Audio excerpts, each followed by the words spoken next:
Yuk jadi bagian dari dakwah kami. Dukung operasional dakwah dan sosial kami, raih pahala amal jariah yang terus mengalir sampai hari kiamat.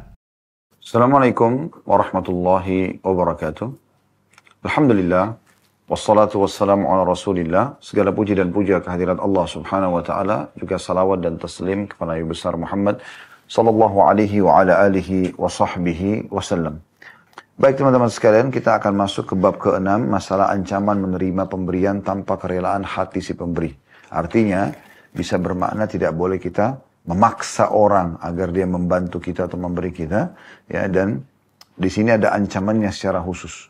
Kalau si pemberi itu terpaksa, ya, karena dia didesak terus atau dipermalukan di depan umum, tanda kutip di sini yang maksudnya seakan-akan, oh kalau kau nggak mau beri berarti kau pelit nih. Akhirnya terpaksa dia memberi, maka ini ada ancaman bagi si peminta tadi. Hadis pertama dengan sanad sahih di ghairihi, menjadi sahih karena dikuatkan dengan riwayat lain. Dan urutan 839 dari awal belajar berbunyi dari Aisyah radhiyallahu anha dari Nabi sallallahu alaihi wasallam, beliau bersabda, "Inna hadzal mala khudratun hulwah, man a'tainahu minha syai'an bi tibi nafsin minna wa husni tu'matin minhu min ghairi من غير شرح نفس بورك له فيه ومن أعطيناه منها شيئا بغير طيب نفس منا وحسن طعمة منه وشرح نفس كان غير مبارك له فيه." Hadis ini diriwayatkan Ibnu Hibban dalam sahihnya dan juga diriwayatkan oleh Ahmad dan juga Al-Bazzar. Terjemahannya, kata Nabi SAW, sungguhnya harta ini adalah hijau lagi manis. Semua pendapatan itu harta hijau, artinya nyaman, segar untuk dilihat, dan juga manis. Artinya semua orang suka. Barang siapa yang kami berikan kepadanya sesuatu darinya dengan kerelaan hati dari kami, ya, dan penerimaan yang baik darinya tanpa ambisi jiwa, maka dia diberkahi padanya. Barang siapa yang kami berikan kepadanya sesuatu darinya tanpa kerelaan hati dari kami, dan tanpa penerimaan yang baik darinya, dan ambisi jiwa, maka dia tidak diberkahi padanya. Hadis ini teman-teman memberikan pelajaran kepada kita banyak sekali. Ya. Ini salah satu akhlak Islam, budi pekerti dalam Islam. Bagaimana seseorang itu tidak membuka pintu-pintu mengemis, bagaimana sudah banyak riwayat yang kita bacakan pada bab-bab yang lalu, tentang masalah tidak bolehnya orang itu mengemis. Bahkan kalau dia mengemis sementara dia punya kemampuan, ya, maka itu seperti dia sedang membawa pulang, ya, bagian daripada api neraka, ya. Dan cukup banyak hadis yang sudah kita jelaskan pada pertemuan kita yang lalu.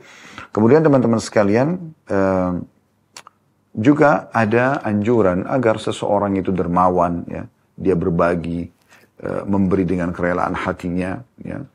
Selain memang peminta pun tidak boleh dia memaksa, ya. Juga pemberi usahakan agar dia ridho, dia rela memberikan supaya dia mendapatkan pahala dan saudaranya juga mendapatkan manfaat dari harta yang sudah dia terima. Ini kurang lebih makna globalnya hadis. Kita coba ambil mutiara-mutiara hadis. Mutiara yang pertama, adanya anjuran dalam Islam agar kita memiliki pendapatan, ya.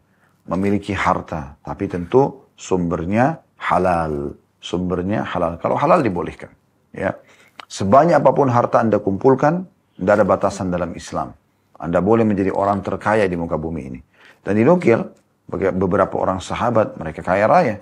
Abdurrahman bin Auf, Abu Bakar, ya, Sa'ad bin Abi Waqqas, ya, Sa'ad bin Rabi, Sa'ad bin Ubadah, dan beberapa sahabat-sahabat Nabi yang lain, mereka terkenal dengan kekayaannya baik di masa hidupnya ataupun setelah mereka meninggal, yang mereka tinggalkan sebagai warisan, ya.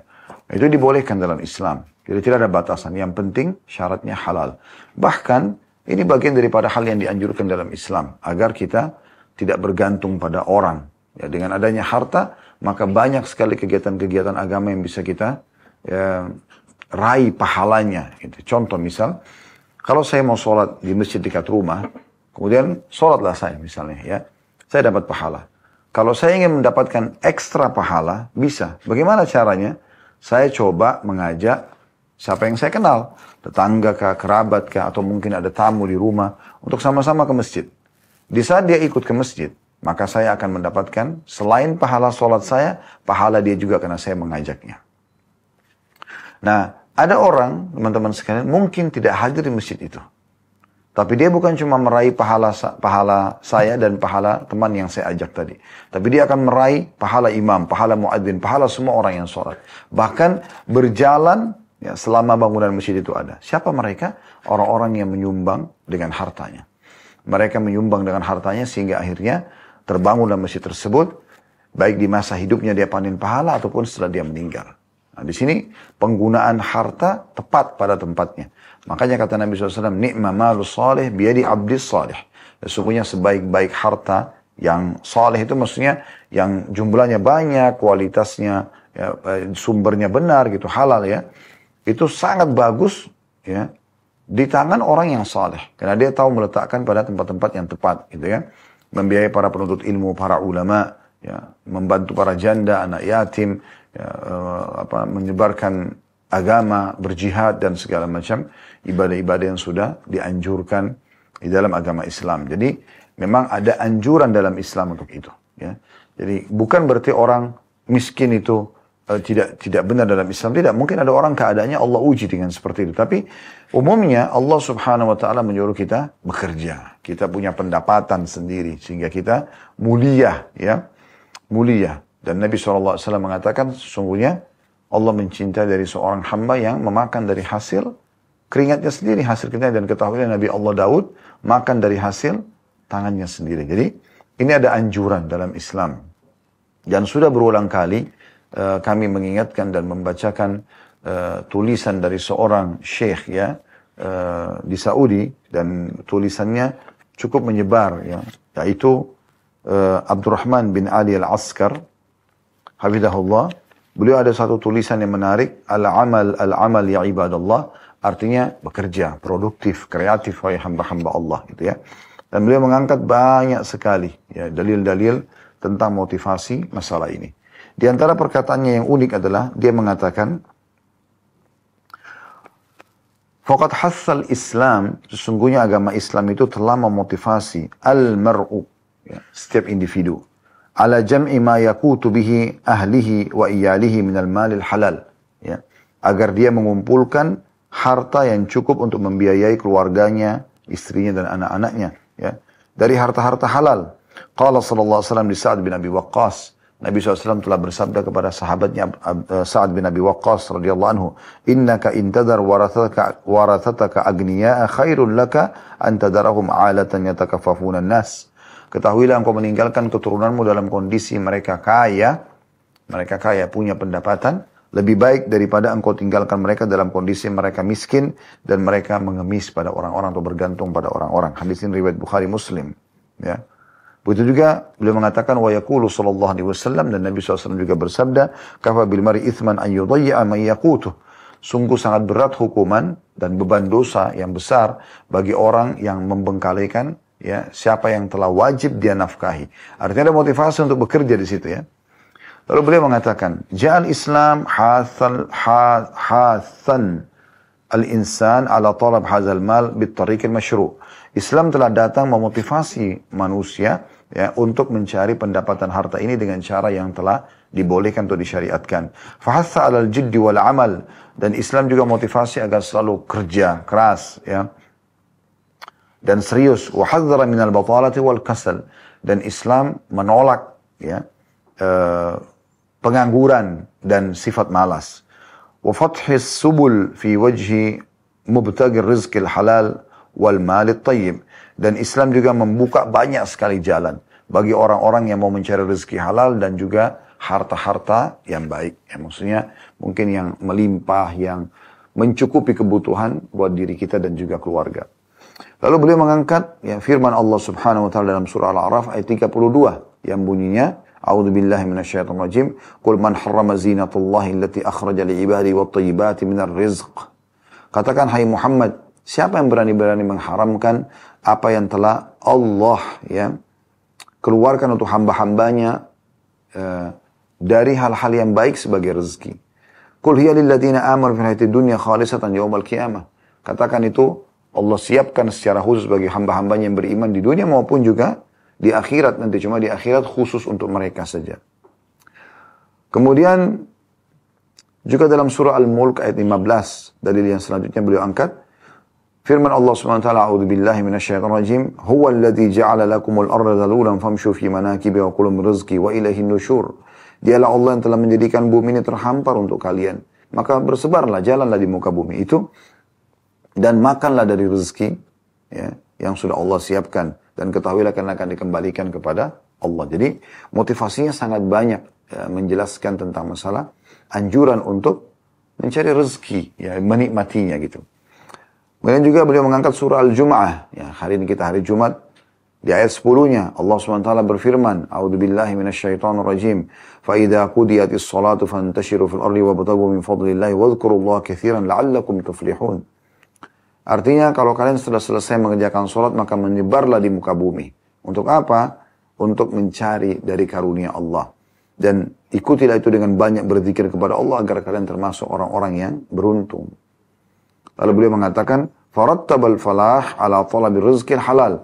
Allah telah menggantungkan keberuntungan itu dengan mencari rezeki yang halal. Wa ada'u wajibit ta'at wa ala dzikrihi jalla wa ala. Dan juga dengan menjalankan kewajiban-kewajiban serta selalu berzikir kepadanya, ya, maksudnya kepada Allah yang Maha Tinggi dan Maha Mulia. Kama anna al-amal wal mihna wa irtibatul insan, dan begitu pula pekerjaan dan profesi serta terikatnya seseorang itu pada pekerjaannya, min akhlaqi anbiya'illahi wa rusuli, bagian daripada akhlaknya para nabi-nabi dan rasul. Faqad thabata anna Rasulullah SAW qala, karena telah diriwayatkan Nabi SAW telah bersabda, ma akala ahadun ta'aman khairan min an ya'kula min amali yadihi, wa inna nabiyallahi Dawud kana ya'kulu min amali yadihi. Ketahuilah bahwasanya tidak ada makanan yang dikonsumsi oleh seseorang lebih baik daripada hasil tangannya sendiri, dan Nabi Allah Daud makan dari hasil tangannya sendiri. Warawa Muslim anna Nabi SAW qala, dan diriwayatkan juga dari Imam Muslim bahwasanya Nabi SAW bersabda, kana Zakaria alaihissalam najjaran. Ketahuilah bahwasanya Zakaria alaihissalam adalah seorang tukang kayu. Ya. Waruya anna Idris alaihissalam kana khayyatan atasaddaqa bifadli kasbih. Dan juga diriwayatkan bahwasanya Idris alaihissalam adalah seorang penjahit yang dia hidup dari hasil jahitannya itu. Wa kana nabiyuna Muhammad sallallahu alaihi wasallam yabi' wa yashtari. Demikian pula nabi kita Muhammad sallallahu alaihi wasallam, beliau bertransaksi jual beli, ya. Wa yarhan, dan juga menggadaikan. Wa yata'amal bi jami'i ta'amulatil maliyah, dan beliau pun berinteraksi dengan semua jenis-jenis transaksi uang, ya. Wa qala yawman li ashabihi, dan beliau pernah satu hari bersabda kepada para sahabatnya, li an ya'khudha ahadukum abhula, bila seseorang dari kalian mengambil potongan tali, thumma ya'til jabal, kemudian dia mendatangi gunung, thumma ya'ti bihizmatin min hatab, kemudian dia mengumpulkan kayu-kayu kering, kayu bakar, fayabi'uha fayastagni bithamaniha, kemudian dia menjual lalu dia hidup dari hasil penjualan itu, khairun lahu min an yas'alan nas, lebih baik daripada dia mengemis pada manusia, a'tuhu aw mana'u, dia diberikan atau dia ditolak. Hadis ini diriwayatkan oleh Bukhari. Wa sahabatuhu ridwanullahi alaihim, begitu juga dengan sahabat-sahabat Nabi SAW ridwanullah alaihim, imtahanul mihan, mereka berprofesi, ya. Wa ba'u wa ishtaru, mereka transaksi jual beli. Wa talabu rizq halal, wa talabu rizq halal, dan mereka mencari rezeki halal. Qala Sa'id bin Musayyib, Sa'id bin Musayyib berkata, seorang tabi'in, kana ashabu Rasulillah sallallahu alaihi wasallam yasjaruna fi bahri Rum. Sesungguhnya sahabat-sahabat Nabi SAW berbisnis, ya, berdagang sampai ke lautan Romawi. Ya. Wa yaqulu Umar radhiyallahu anhu, dan Umar radhiyallahu anhu berkata, ta'allamul mihna fa innahu yushiku an yahtaja ahadukum ila mihnata. Ya. Artinya, tekuni profesi itu. Tekuni profesi itu. Ya. Karena artinya punya keterampilan. Ya. Karena sesungguhnya bisa saja seorang dari kalian membutuhkan, ya, profesi atau keterampilannya itu. Baik, kita lanjutkan tadi terakhir statement Umar radhiyallahu anhu yang mengatakan ta'allamul mihna, tekunilah profesi itu, ya, sebuah profesi apapun sifatnya yang bisa mendatangkan maslahat income, ya. Fa innahu yushiku an yahtaja ahadukum ila mihnata. Karena sungguhnya setiap orang yang terkait mungkin akan membutuhkan profesinya itu. Dia akan membutuhkan profesinya itu. Wa kana Abu Darda la yukidun nara tahta kidrihi hatta tadma aynah. Abu Darda itu masak sampai asapnya itu ya membuat matanya mengeluarkan air mata. Wa taqulu Aisyah radhiyallahu anha, dan Aisyah pun berkata radhiyallahu anha, kana Abu Bakar radhiyallahu anhu atjaru Quraisy hatta dakhala fil imar. Sesungguhnya Abu Bakar adalah pedagang paling ulungnya Quraisy sampai dia masuk ke dalam pemerintahan. Jadi setelah menjadi khalifah baru beliau fokus mengerjakan amanah yang sedang Allah Subhanahu wa taala bebankan kepada beliau. Jadi banyak sekali kita lihat motivasi-motivasi dalam Islam, ya, selain daripada ini pun cukup banyak yang motivasi yang semuanya berisikan agar setiap muslim itu selalu punya pendapatan dan produktif, kreatif agar mereka bisa ya menghidupi diri mereka, keluarga mereka, dan juga bisa meraih banyak sumber-sumber pahala dalam ibadah melalui harta tersebut. Baik, kemudian faedah yang kedua dari hadis atau mutiara yang kedua yang bisa kita ambil adalah pentingnya seseorang itu kalaupun dia diberikan sesuatu itu harusnya wajib dalam kondisi pemberinya itu ridho. Dan ini yang menjadi saksi bahasan daripada judul kita. Yang daripada potongan Nabi SAW, man a'tainahu minha syai'an bi tibi nafsin minna, siapapun yang kami berikan ya sesuatu dari keleraan hati kami, karena memang maksudnya kami umat Islam ini pada saat memberi dengan memang rela memberikannya, wa husni tu'matin minhu, dan juga penerimaan yang baik dari dia. Ya, walaupun kecil di mata dia, penerima itu mengatakan, oh ya terima kasih. Dia pun menilai ya pemberian tersebut, ya, min ghairi syarahin nafs, ya, dan tanpa ada ambisi jiwa, gitu kan? Maksudnya masih mau tamak lebih daripada apa yang telah diberikan, burika lahu fi, maka dia akan mendapatkan keberkahan. Jadi kalau seandainya seseorang itu memberi dengan ikhlas, dia dapat pahala. Yang menerima pun pada saat misalnya dia menerima sebuah pemberian dari seseorang, maka dan dia tidak ambisi secara kejiwaan ingin minta lebih, cukup dengan apa yang diberikan dengan berterima kasih, maka akan diberkahi. Maknanya akan menjadi sesuatu yang mencukupi untuk si penerima tadi. Sebaliknya, kata Nabi SAW, وَمَنْ أَعْطَيْنَاهُ مِنْهَا شَيْئًا بِغَيْرِ تِيبِ نَفْسٍ مِنَّا, siapapun yang kami berikan tanpa keridhaan dari diri kami, si pemberi. Wa husni tu'mati minhu, dan juga penerimaan yang baik dari dia. Dia pun ya kami sudah enggak enak, dia pun juga tidak enak menerimanya. Wa syarahi nafs, dan ambisi jiwa, kana ghaira mubarakin lahu fi, maka tidak ada keberkahan bagi dia. Ya, jadi kita bisa tambahkan mutiara yang ketiga, yaitu tentang masalah keberkahan. Keberkahan Allah SWT akan berikan kepada orang yang ikhlas dalam memberi, juga orang yang ridho menerima pemberian, tanpa ada ambisi jiwa, berharap lebih daripada apa yang telah diberikan. Maka ini akan mendapatkan keberkahan. Makna keberkahan tentu akan mencukupi kebutuhan dia. Baik teman-teman sekalian, kita akan masuk ke hadis kedua. Hadis kedua, dengan sanad sahih, ya. Urutan 840 dari awal belajar berbunyi dari Muawiyah, ya. Dari Muawiyah bin Abi Sufyan radhiyallahu anhum ajma'in. Dia dan ayahnya dua-duanya sahabat. Bisa kita katakan radhiyallahu anhuma. Dia berkata, Rasulullah sallallahu alaihi wasallam bersabda, "La tulhifu fil mas'alah. Wallahi la yas'aluni ahadun minkum syai'an fatukhrija lahu mas'alatahu minni syai'an wa ana lahu karih.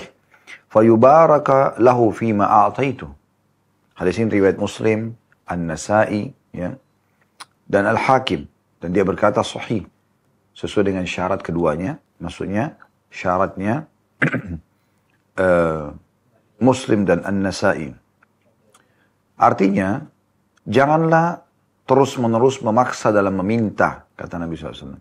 demi Allah, tidak akan pernah ada seseorang dari kalian meminta sesuatu kepadaku, lalu permintaannya itu menghasilkan sesuatu dariku, sedangkan aku membenci memberinya, lalu Allah memberkahi apa yang aku berikan untuknya. Ya. Dalam riwayat Imam Muslim, lafadznya berbunyi, aku mendengarkan Rasulullah SAW bersabda, ini tentu maksudnya adalah Muawiyah bin Abi Sufyan radhiyallahu anhuma. Dia mengatakan, aku mendengarkan Rasulullah SAW bersabda, innama ana khazin, faman a'taituhu min tibin an, saya ulangi, innama ana khazin, faman a'taituhu an tibi nafsin, fayubaraka lahu fi, waman a'taitu an mas'alatin wa syarahi nafsin, kana kalladhi ya'kul wa la yashba'. Aku hanyalah seseorang yang ditugaskan menjaga harta. Barang siapa yang aku memberinya dengan kerelaan hati, maka dia diberkahi padanya. Dan barang siapa yang aku memberinya karena dia meminta dan ambisi jiwa, maka dia seperti orang yang makan namun tidak akan pernah kenyang. Hadits ini atau dua buah riwayat ini di nomor 2 dalam bab kita memberikan penjelasan kepada kita. Penjelasan yang umum tentunya, ya, dan faedah yang sangat besar tentunya. Secara umum kita jelaskan dulu, nanti kita akan ambil mutiaranya. Tentang masalah bagaimana Nabi SAW menjelaskan kedudukan beliau sebagai seorang khazin. Artinya Allah memberikan amanah harta-harta ya kepada beliau, lalu beliau memberikan kepada umatnya. Ya, beliau melihat mana yang lebih membutuhkan, gitu kan. Dan beliau menyatakan kepada para sahabat, walaupun ada harta Allah amanahkan kepada aku, tapi ingat, jangan pernah membuka pintu mengemis. Jangan terus-menerus meminta.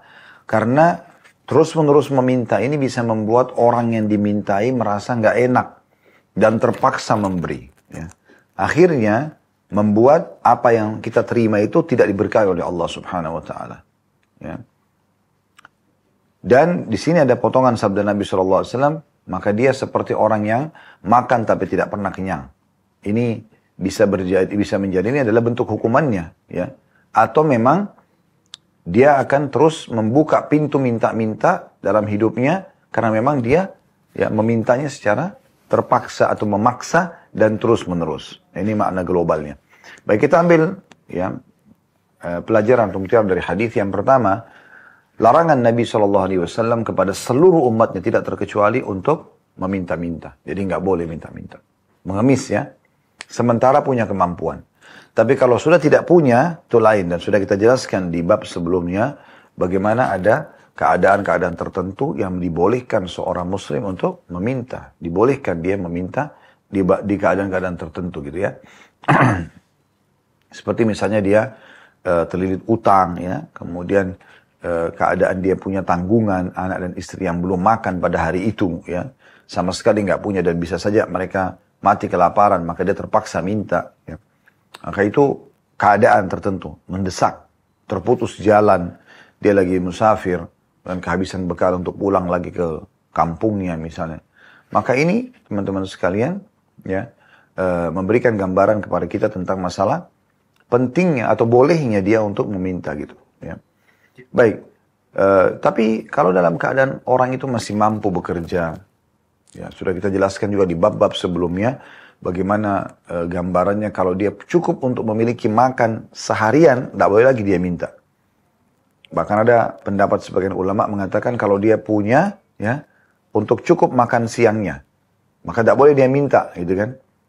Kecuali nanti malam tiba dia kelaparan, dia nggak punya, baru dia boleh minta. Atau dia punya untuk makan malam, dia nggak boleh minta, karena dia sudah punya kemampuan untuk makan. Apalagi memang kebutuhan makan kita sudah kita tahu porsinya. 1 piring nasi cukup, gitu kan. Tidak perlu berlebihan, yang penting kita tidak kelaparan, gitu kan. Terpenuhi kebutuhan kita. Jadi kita tidak boleh. Nabi SAW di sini melarang untuk terus-menerus meminta, ya, apalagi di sini memaksa, ya. Ada orang kadang-kadang gitu, maksa orang datang ke rumah orang minta, ya, atau dia bertamu lalu kemudian dia minta ini, minta itu. Jadi pulang itu seakan-akan membawa banyak sekali, ya, punya orang, hak orang lain yang dia ambil secara terpaksa, ya. Maksudnya di sini pemberinya terpaksa. Nah, ini yang dimaksudkan dalam larangan hadits ini. Baik, yang kedua, Nabi SAW mengatakan atau mengulangi lagi, mirip dengan hadis yang nomor 1 tadi. Ini kan hadis nomor 2, ya. bahwasanya tidak ada keberkahan.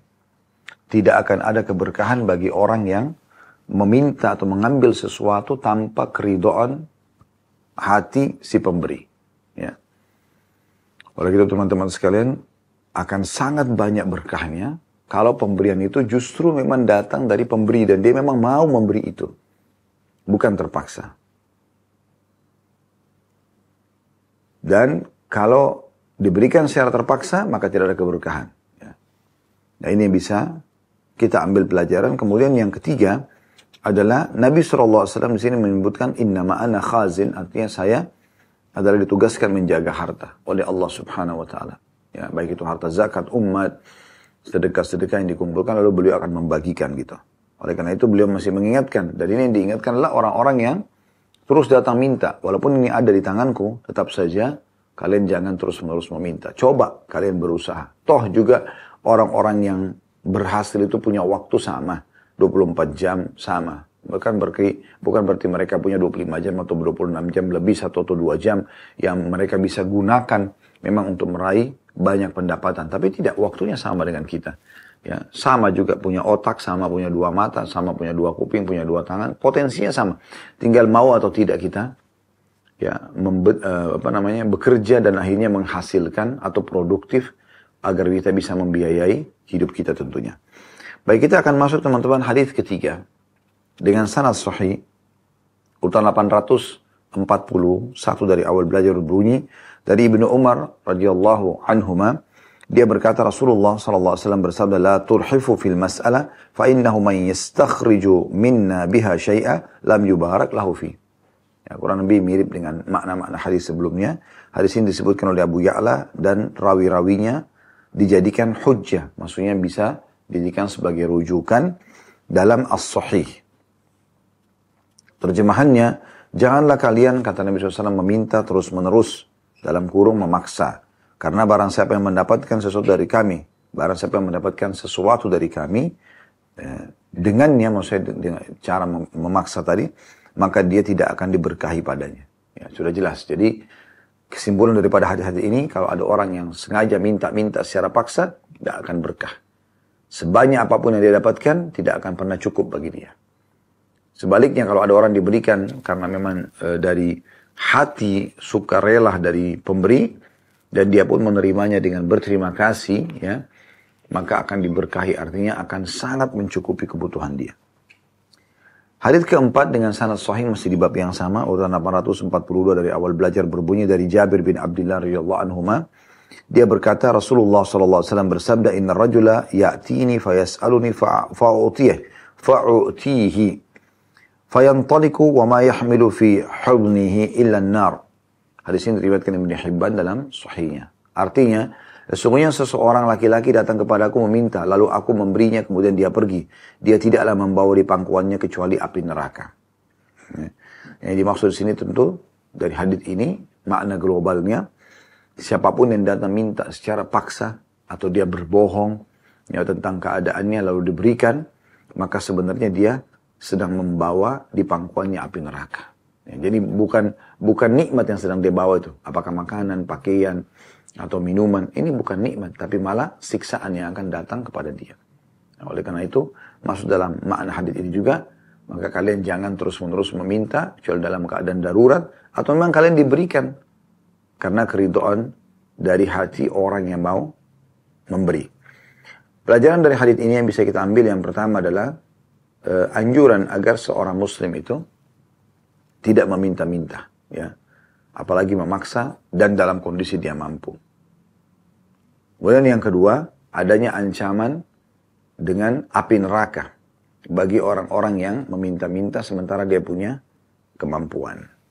Baik, hadis kelima dalam bab kita ini, kita lanjutkan dengan sanad sahih, urutan 843 dari awal belajar berbunyi, dari Abu Sa'id al-Khudri radhiyallahu anhu, dia berkata, Bainama Rasulullah sallallahu alaihi wasallam yaqsimu dhahaba, idh atahu rajulun faqala ya Rasulullah a'tini. Fa'atahu, thumma qala zidni, fazadahu 3 marrat.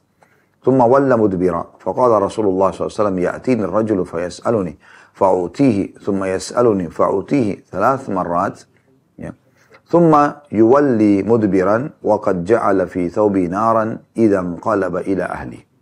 Hadis ini riwayat Ibnu Hibban dalam Sahihnya. Kata Abu Sa'id Al-Khudri radhiyallahu anhu, suatu ketika Rasulullah SAW membagi emas. Tiba-tiba seorang laki-laki datang kepada beliau dan berkata, "Ya Rasulullah, berilah aku." Maka beliau SAW memberinya. Kemudian orang itu berkata lagi, "Tambahkan lagi." Maka beliau SAW menambahnya. Sampai akhirnya terjadi ini 3 kali. Ya, dia terus minta ditambahkan. Kemudian orang yang minta-minta itu berpaling dan pergi. Maka Rasulullah SAW bersabda, orang itu datang kepada aku meminta, lalu aku memberinya. Kemudian dia meminta lagi, lalu aku memberinya. Sampai terjadi hal itu 3 kali. Kemudian dia berpaling dan pergi, sementara telah dijadikan api di bajunya jika dia pulang kepada keluarganya. Ya, jadi hadits ini memberikan gambaran kepada kita, pelajaran bagaimana sifat dermawannya Nabi alaihi salatu wassalam. Kalau Anda masih ingat, di pertemuan-pertemuan kita yang sebelumnya, ada beberapa hadis ya, yang sudah kita bacakan tentang ancaman orang mengemis ya pada saat itu. Ada seorang sahabat yang bertanya, "Ya Rasulullah, kalau begitu kenapa Anda tetap memberi kepada orang-orang ini? Sementara Anda sudah tahu sebenarnya kalau mereka pulang mereka bawa ya api neraka. Karena mereka terus mengemis padahal sebenarnya mereka punya kemampuan." Kata Nabi SAW, karena Allah telah ya menolak, menghilangkan sifat pelit dariku. Dan juga Allah memerintahkan aku untuk memberi. Urusan mereka kepada Allah Subhanahu wa ta'ala. Dan ini luar biasa pelajarannya. Artinya, ini menjawab kalau ada sebagian di antara kita berkata, "Ustaz, saya ini selalu sekali kedatangan orang atau sering kedatangan orang, baik kerabat atau orang lain, mereka selalu minta-minta. Dan sudah saya beri tetap aja minta. Apa yang harus saya lakukan? Saya tolak kan?" Maka yang dicontohkan Nabi SAW tetap diberi. Tapi beliau ingatkan. Beliau mengatakan bahwasanya permintaan yang di luar daripada kebutuhan dia itu bisa menjadi api neraka buat dia. Apalagi kalau dia punya kemampuan ya. Karena ada sebagian orang subhanallah walaupun Allah sudah jadikan dia orang yang kaya atau berkecukupan, tetap saja punya sifat datang ke rumah temannya, datang ke rumah kerabatnya, main negosiasi, lihat perhiasan kristal bagus, lihat vas bunga bagus, lihat mungkin sendok atau piring yang bagus, masih tetap diminta untuk dia bawa pulang gitu. Padahal sebenarnya dia punya kemampuan untuk membelinya. Dan ini bisa saja tentu pemilik rumah merasa berat memberikan karena memang dia membeli untuk kebutuhannya. Kenapa Anda minta gitu? Ya. Nah, ini termasuk hal yang perlu diperhatikan dari hadits ini. Ya. Jadi sifat dermawan Nabi SAW yang pertama. Yang kedua, bagaimana orang-orang yang meminta, ya, sementara dia punya kemampuan diancam dengan api neraka ya, atau dia selalu tamak, ambisi jiwanya terlalu besar, ya, sehingga akhirnya dia ya, membawa api neraka karena dia minta terus dengan ketamakannya, bukan sesuai dengan kebutuhan. Jadi tidak punya kemuliaan jiwa. Hadis selanjutnya dalam bab ini, dan ini hadis terakhir, ya, kita tutup dengan ini di bab ke-6 ini. Hadis ke-6 dengan sanad sahih. Udah 844 dari awal belajar. Dari Umar bin Khattab radhiyallahu anhu bahwa dia datang kepada Nabi SAW dan berkata, "Ya Rasulullah, ra'aitu fulanan yashkur yadhkuru annaka a'taitahu dinaraini." Faqala Rasulullah SAW, "Lakinna fulanan qad a'taitu ma baina al-ashrati ila al-mi'ati fama syakar wa ma yaqulu inna ahadakum la yakhruju min 'indi bihajatihi muta'abbitaha wa ma hiya illa an-nar." Qala qultu ya Rasulullah lima tu'tihim? Qala ya'bawna illa an yas'aluni wa ya'ballahu liyal bukhla. Hadis ini sahih diriwayatkan oleh Ibnu Hibban. Baik, dari hadis ini teman-teman sekalian kita ambil pelajaran. Atau saya baca terjemahannya dulu. Bahwasanya Umar bin Khattab berkata, ya, ada seseorang datang, atau dia datang kepada Nabi SAW lalu berkata, "Ya Rasulullah," ini Umar bin Khattab yang berkata, "aku melihat fulan berterima kasih." Bersyukur maknanya berterima kasih. Ya. Dia menyebutkan bahwasanya engkau telah memberinya 2 dinar. Maka Rasulullah SAW bersabda, "Akan tetapi aku telah memberi fulan yang lain antara 10 sampai 100 dinar, tapi dia tidak bersyukur atau tidak berterima kasih. Dan dia tidak mengatakannya. Sesungguhnya salah seorang dari kalian membawa keluar hajatnya dari sisiku dengan mengempitnya di ketiaknya, padahal ia tidak lain hanyalah api neraka. Lalu dia berkata, aku bertanya ya Rasulullah, mengapa? Maksudnya Umar lalu bertanya, lalu mengapa engkau memberi mereka? Nabi SAW menjawab, mereka tidak mau apapun kecuali meminta kepadaku, sedangkan Allah menolak, aku bersikap kikir. Hadis ini diriwayatkan Ibnu Hibban dalam Sahihnya. Jadi hadis ini, hadis terakhir dalam bab nomor 6 ini, masalah ancaman menerima pemberian tanpa kerelaan hati si pemberi, memberikan gambaran kepada kita bahwasanya meminta-minta tanpa keridhaan pemilik yang memberi itu, maka pertama akan hilang berkah sebagaimana hadis sebelumnya, dan yang kedua adalah dia termasuk api neraka, artinya siksaan bagi dia itu. Dia akan dihisab oleh Allah Subhanahu wa taala kenapa dia minta sementara dia punya kemampuan. Dan subhanallah, orang yang membuka pintu pengemis ini minta-minta, maka dalam dua keadaan. Dia diberi, tapi tetap dia punya kehinaan dalam dirinya, ya. Karena memang di saat misalnya dia tidak mampu, dia minta. Diberilah dia. Satu waktu dia menjadi orang mampu dan mungkin dia akan selevel dengan orang yang pernah memberi dia, maka di situ dia tetap malu pada saat ketemu. Oh, orang ini dulu pernah membantu saya. Atau orang yang memberinya mengatakan, oh si fulan sudah kaya sekarang. Dulu saya pernah bantu. Ya. Kalau dia ditolak, maka lebih luar biasa. Ada dua penghinaan dirinya di situ. Ada dua penghinaan dirinya. Jadi yang pertama itu adalah penghinaan meminta, mengemis. Dan yang kedua, penolakan. Ya. Lalu untuk apa mengemis seperti ini? Oleh karena itu Nabi SAW membatasi sekali. Orang yang mengemis itu betul-betul orang yang terlilit utang atau betul-betul punya hajat yang dia harus penuhi kebutuhan dia. Kalau dia tidak minta, dia mati kelaparan misalnya. Ya. Atau seseorang yang punya tanggungan, istri anaknya juga butuh belum makan. Dan sekali lagi batasannya adalah kebutuhan satu hari itu. Kalau satu hari itu ada, bahkan sebagian pendapat mengatakan satu kali makan saja dalam beberapa riwayat disebutkan. Makan siang ada, maka tidak boleh dia minta, ya. Sampai malam betul-betul dia sudah tidak punya, baru kemudian dia buka pintu permintaan. Nah ini menandakan luar biasa. Islam datang melarang seseorang muslim untuk mengemis. Tidak boleh mengemis. Tidak boleh minta-minta, kecuali dalam keadaan darurat. Dan kapan dia meminta-minta, dia kena hadis yang lain, atau ancaman dalam hadis yang lain.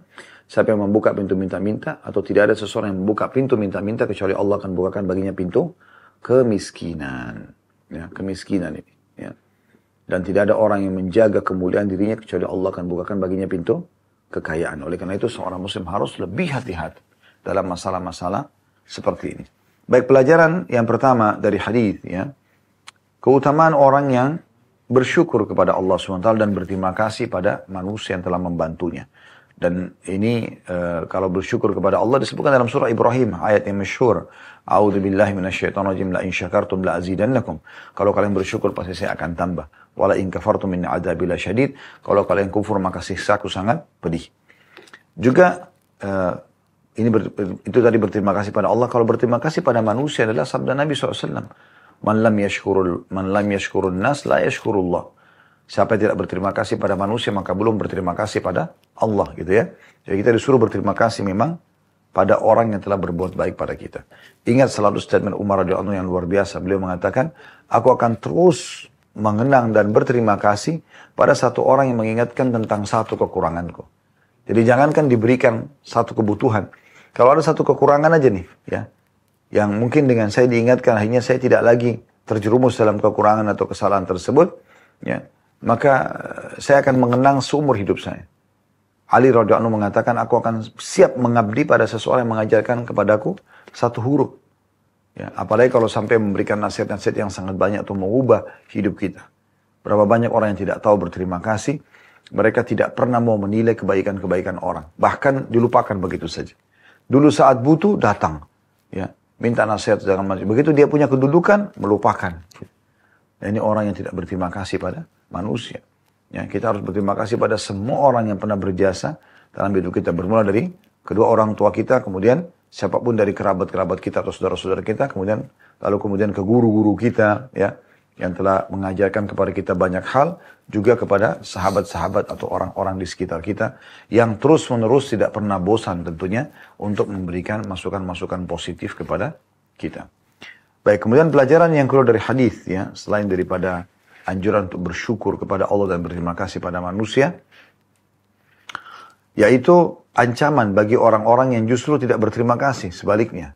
Ya, karena Nabi SAW di sini merespon positif pada saat Umar bin Khattab mengatakan, ya Rasulullah, ada orang yang terus berterima kasih, bahkan menyebut-nyebut kebaikan Anda karena Anda berikan 2 dirham. Nabi SAW tidak tanggapin itu, karena ini bagus ini. Tapi Nabi tanggapin yang lain. Kata Nabi SAW, tapi ada orang lain, hai Umar, datang, saya kasih dia 10, bahkan sampai 100 dinar, tapi dia tidak berterima kasih. Dan orang seperti ini sama seperti dia keluar ya, dari tempat saya, tapi dia menghimpit atau mengepit ya di ketiaknya. Ini ibaratnya zaman dulu kan orang tidak semua punya baju berkantong ya, maka biasanya diimpit di ketiaknya untuk membawa barang itu ya. Maka Nabi SAW berikan isyarat itu, kemudian dia tidak menghimpit kecuali api neraka gitu. Jadi ini ada ancaman bagi orang justru yang tidak bersyukur ataupun di sini ya meminta ya, sementara dia tidak tahu menilai pemberian tersebut. Ya, oleh karena itu sangat baik teman-teman, walaupun pemberian itu sederhana, misalnya orang tua pada anak selalu mengatakan terima kasih ayah, terima kasih ibu, selalu ucapkan jazakallahu khairan ayah, jazakillahu khairan ibu misalnya. Ya, begitu juga dengan istri pada suaminya, suami pada istrinya, sahabat pada sahabatnya, selalu saling berterima kasih satu sama yang lain sehingga akhirnya ya hiduplah suasana saling menilai kebaikan dan akhirnya kita masuk dalam kategori orang yang bersyukur kepada Allah SWT yang tentu akan mendapatkan tambahan nikmat dari Sang Pencipta Allah. Baik teman-teman sekalian, ini adalah bab yang ke-6 dengan 6 buah hadis ya. Dan kita akan masuk ke depan insyaallah. Bab ke-7 masih kitab sedekah, anjuran menerima pemberian yang datang kepadanya tanpa meminta dan sangat menginginkan, lebih-lebih jika dia memerlukan, dan larangan menolaknya sekalipun dia tidak memerlukannya. Jadi di bab nanti itu adalah anjuran kalau kita sudah dikasih kita terima dan jangan tolak gitu. Terima saja, nanti kita bisa berikan kepada orang lain kalau misalnya memang kita tidak memerlukannya. Tapi ada anjuran untuk menerimanya. Ini ada bab sendiri, kita akan bahas pada bab ke-7 insyaallah. Baik teman-teman sekalian, mungkin sampai sini dulu bahasan kita. Semoga apa yang kita bahas pada hari ini bermanfaat buat kita semua. Dan semoga Allah Subhanahu wa ta'ala menjadikan ini sebagai tambahan amal kita pada hari kiamat. Dan juga menjadikannya sebagai ilmu yang bermanfaat. Subhanakallahumma bihamdika, asyhadu an la ilaha illa anta astaghfiruka wa atubu ilaik. Wassalamualaikum warahmatullahi wabarakatuh.